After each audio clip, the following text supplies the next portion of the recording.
Hello everyone! Welcome back again to my kitchen! At ngayon, magluluto po tayo ng ginitaang kalabasa with malunggay. This recipe needs a lot of time because of the preparation of moringa leaves.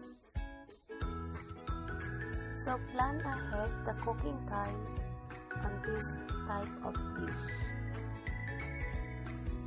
For additional information, you can store moringa leaves in Tupperware that can last longer for more than 10 days.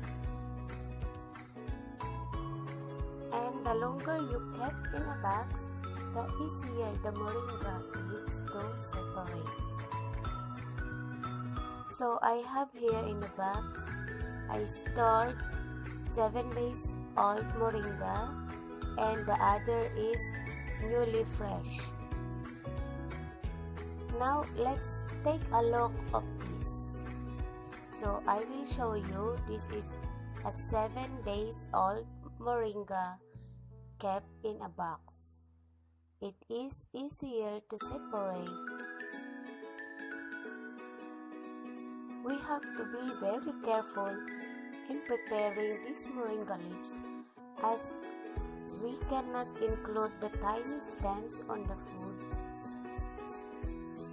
because it won't digest easily and will cause stomach pain.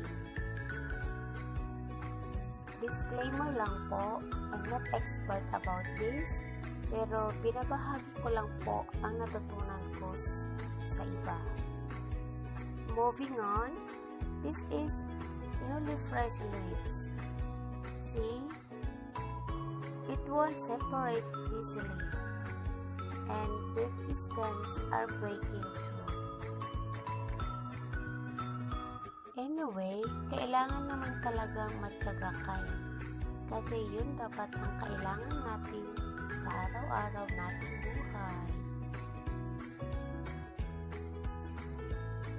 Maraming salamat nga pala sa mga patuloy kong taga-suporta sa aking channel at sa mga gusto pang susuporta sa akin.